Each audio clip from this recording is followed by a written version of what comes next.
Welcome to PhotoNewsTV. I'm your host, Will, and today I'm bringing you a really cool product from Stick and Stretch called the Hex Frame. You get to create these really cool canvas frames all by yourself. You can see the wooden frame in behind. Really unique gift idea, great way to display your portraits. I find they really suit portraits exceptionally well. You can also join a pile of them together, so it's a really cool little idea, and they're actually surprisingly easy to put together.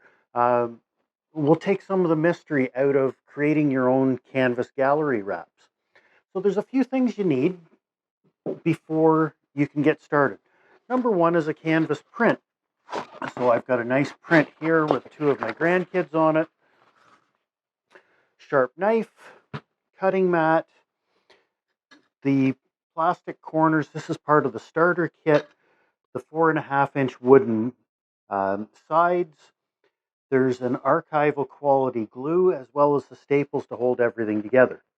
So let's go through, here's my process on how I put together these hex frames to create these wonderful pieces of art. So I take my sticks. Now, I like to push down on the double-sided tape on the edges.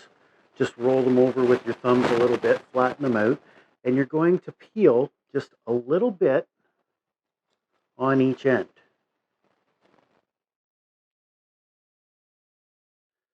So that you're exposing the tape but leaving the backer paper on. And you'll understand why you don't want to peel everything off. I'll show you in a minute. So the guides, I know it's hard to see, but there's a little notch in here. And you'll notice that there's notches in your block as well. So you line up the deepest block and everything just snaps into place. So there's one done, but I've got to go around and do every side. So let's run through this.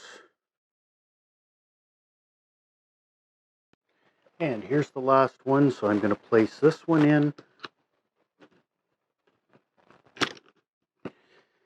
And it's important that you line them up and get them set fairly deep into the frame. So here's my frame all ready to go. Let's blow off any of the pieces of wood that might come off. So now we're going to take our frame. And the big question about these is lining everything up. So let's do this facing the camera. Because if you do it from the back side, you may wind up with your frame over or cutting things off.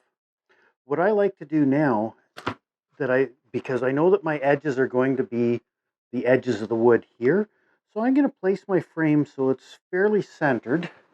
So I'll stand up and look over it, line up my frame where I want it, and now I'm going to mark it. So sharp knife, and I'm going to cut, because I know I'm going to eventually be cutting here. So I'm going to put a cut in here, make sure it's right through your canvas, and I'm going to do another one over here. And let's do one on the bottom as well, just to be safe. So there's our guide mark. So now I know when I wrap this, you can see these are the edges that are going to wrap. So I'm going to have a little bit of space above my grandson's head, and he's going to be nicely positioned in there. So let's pull this out. We're going to flip, and now you can see here's my 3 cuts that I just made in the canvas to be able to fit. So we'll peel off the backer. Don't worry, there's a recycle bin over there. So I've got all my backing tape off. I'm going to flip this over, and without pressing down, now I'm going to line up with all of my cuts. So I'm going to find them. There's that one. There's the bottom one. So I know those are all in place. And then all you do is push down. So I'm going to hold this in place, and I'm going to push the first one. You can hear it. So now it's snapping out of the plastic corner. So when I lift this up, this is all attached. I can press it down. Let's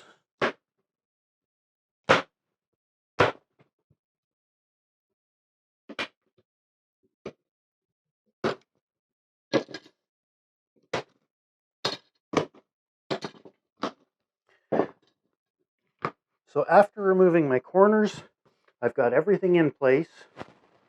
Now I'm going to take my sharp knife again. I'm going to cut right along each edge of the wood. Then I want to make sure that I'm getting right through the canvas. Now I've started with a fresh blade on this, so I know it's nice and sharp. And instead of spinning your canvas where you might scratch it, what I'm going to do is lift it and place it down, because I don't want anything that may still be stuck on the mat cutting into my canvas. So I've got my cuts all the way around. Now I'm just going to radius the corners nicely here. Make sure it's through. Lift and radius. You want to make sure you're all the way through around. Do one last spin. And there we go. We've got the first part of it done. I'm just going to set my canvas aside. So now we're ready to start the wrapping process. So let's keep this on its back. And what we're going to do now is just cut a diagonal line about halfway between each side. And I like to cut them all at once. So there, I've got a cut in each corner. I'll put my knife away. So now we're going to roll, and this is why there's double-sided tape still on the boards. Just roll the corners up.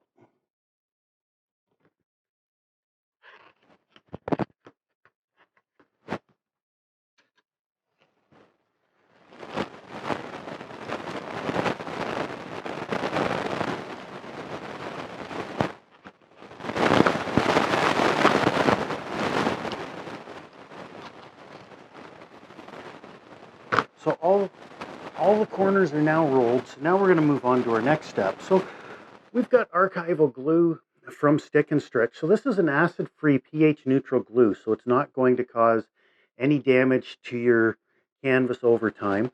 The reason for the glue is because canvases shrink and contract depending on relative humidity. The glue just helps everything hold instead of just the double-sided tape. So I'm going to open this up, and we're going to run a bead just inside the wood.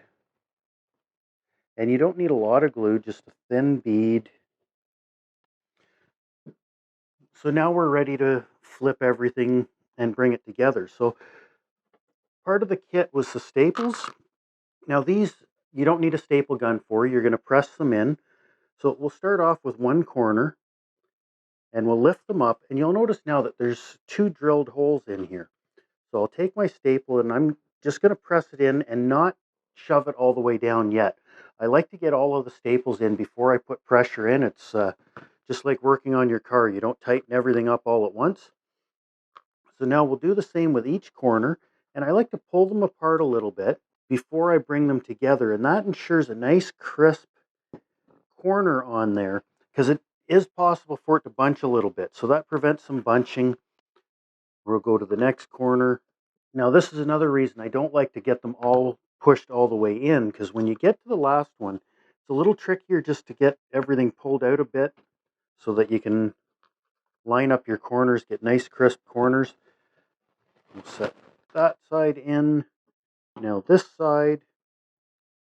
We're almost done. Now I take my knife, and I like this particular knife because it's got a metal end on it that's perfect for pushing the staples. So now we just push the staples in.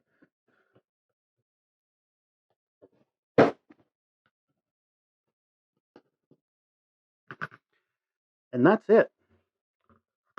Our hex frame is completely done. You'll notice nice trim corners. We've got a nice little bit of wrap, so when this is up on the wall, everything looks really sharp and professional, and that literally took me a few minutes to create that. Now that I've got my frames, I've got 4 of them set up here of all my grandkids. You can display them like that, just hang them on the wall. These are light enough that you can use just a regular thumbtack to hold them. But Stick and Stretch also has a great little system of clipping them together. So you can also buy these individual little clips, and these just clip over. You'll notice that there's a track in each of the pieces of wood. So I like to center them, and it just pops on there. Let's flip this one over, make sure that heads are lining up the right way. Snap, centered. Let's put one in here. So we'll use another clip here. And because these are fairly lightweight, you don't need a lot of clips. And you'll also notice that there's a perfect 1/4-inch gap all the way around. And so now they're all evenly spaced. Looks good here. Flip it over. And oops, I didn't quite line them up. The nice thing is with the plastic clips, they're not permanent. So just pull gently back. We'll lift the array over. There we go. Line them up the right way. Snap, snap. And the same thing on this side. Carefully lift. Position. Yes. This way. Snap, snap. Now everything's positioned. Now I can slide these as well so that I get the maximum support. So I'm going to slide them out a little bit more. Make sure we're all lined up. And now I've got 4 perfectly spaced hex frames all together. And again, I can just hang these with a thumbtack. Now, just to be safe on this one, I'm going to use 2 thumbtacks just because of the length. So I've got one here, and I'm going to set the other one right there. Now, normally I'd use a level and make sure that everything's good, but my eye's not bad. And there we have it. So there's 4 hex frames hanging on the wall just with 2 thumbtacks. Great way to display pictures of your kids and grandkids and pets. Special images. It's a unique shape, so it really draws your eye here. Instagram photos are really nice on this size as well. So there's a creative thought to help you display your images. So thanks for watching. I hope you found this informative. I know I've got lots more images like this I want to create hexes on. Make a great gift. They're perfect for portraits, for Instagram photos as well, if you don't mind cropping out the corners a bit. You know, kids, pets, those are great things to put on here. And the unique shape really draws your eye into the portrait. So hopefully you can think of some ways to use that. You can buy the hex kits, just the boards, as one kit. The plastic clips are separate, and the plastic guides and the glue are separate. They're part of the starter kit where you get some extra staples. There are staples in the box as well with the sticks. So relatively inexpensive. There's also a lot of print shops across the country that are now doing these. So if you can't print your own canvas or you don't want to put the time in, but as you can see, it's only a few minutes to create something really special and unique. Well, hope you've liked this. Hit the like button down below if you have. Any questions or comments, leave them down below, or you can email info@photonews.ca. We've also got the Photo News magazine. One of the new YouTube cards has popped up earlier in this video. You can click the link, subscribe for free. If you're in Canada, we mail it to you. If you're outside of Canada, there's the downloadable PDFs you can read. Lots of great content, product reviews, photographers giving tips and tricks. So don't forget to click the subscribe link as well. Stay in touch with us.